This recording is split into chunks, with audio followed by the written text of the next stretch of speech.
Başkanım buyurun size vekilim. Evet arkadaşlar günaydın. 7 Şubat'ta başlamış olduğumuz ikinci döneme yine yüz yüze eğitimle aynı kararlılıkla devam ediyoruz. Sağlık Bakanlığımızın ve Sağlık Bilim Kurulu'nun önermiş olduğu kriterleri yerine getirerek inşallah bu dönemi de yüz yüze eğitimle nihayetlendireceğiz. Bugün itibariyle COVID hastalığı, vakası veyahut da yakın temas nedeniyle tüm sınıfları kapalı olan hiçbir okulumuz bulunmamaktadır.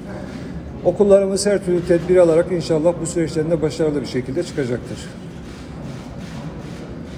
Kronik rahatsızlığı olan ve her kademede özel eğitim ihtiyacı olan öğrencilerimizin COVID-19 salgını nedeniyle okullara erişimlerinde sıkıntılar olduğu ile ilgili şikayetler geldi. Dolayısıyla kronik hastalığı olan ve bunu sağlık belgesiyle belgelenmiş olan öğrencilerimizi ve her kademede özel eğitim ihtiyacı olan öğrencilerimizi bu dönem devamsızlık hükümlerinden muaf tutacağız.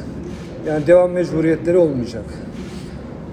Hepinizin malum olduğu üzere dün Milli Eğitim Bakanlığı açısından çok tarihi bir gündü.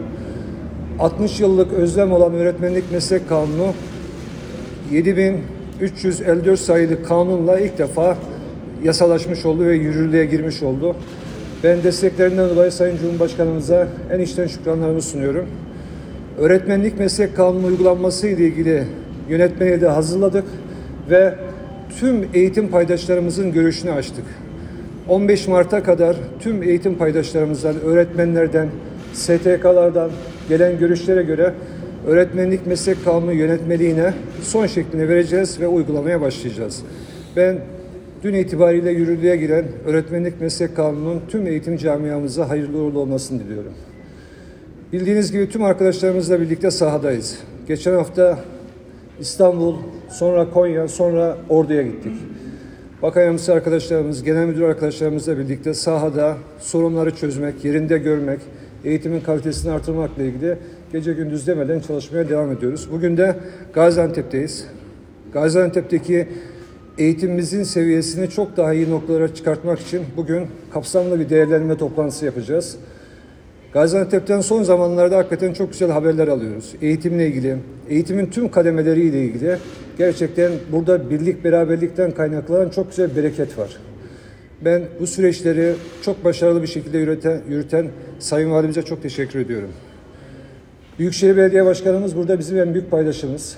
Hakikaten arsa bulmaktan okulların ihtiyaçlarının karşılanmasına kadar tüm süreçlerde bize her zaman destek oluyorlar. Kendilerine ben en içten şükranlarımı sunuyorum. Sayın vekillerimize çok teşekkür ederim. Buradaki yönetime çok teşekkür ediyorum. Abdülhamit Gül Bakanımıza özellikle teşekkür ediyorum. Hakikaten Gaziantep'le ilgili tüm süreçlerde sorunları her zaman iletti ve birebir çözüm bulmakla ilgili sürekli istişarede bulunduk.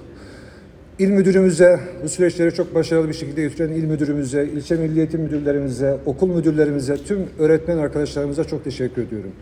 Şimdi Sayın Valimiz, Büyükşehir Belediye Başkanımız, milletvekillerimiz, il başkanlarımız, İl Milli Eğitim Müdürümüz, ilçe milli eğitim müdürlerimizle birlikte Gaziantep'teki eğitimin göstergelerini, geldiği durumu ve daha iyi noktaya taşınması için nelere ihtiyaç olduğu konusunda kapsamlı bir değerlendirme yapacağız. İnşallah değerlendirme toplantısından sonra Gaziantep'te müjdelerimiz olacak. Çok teşekkür ederim.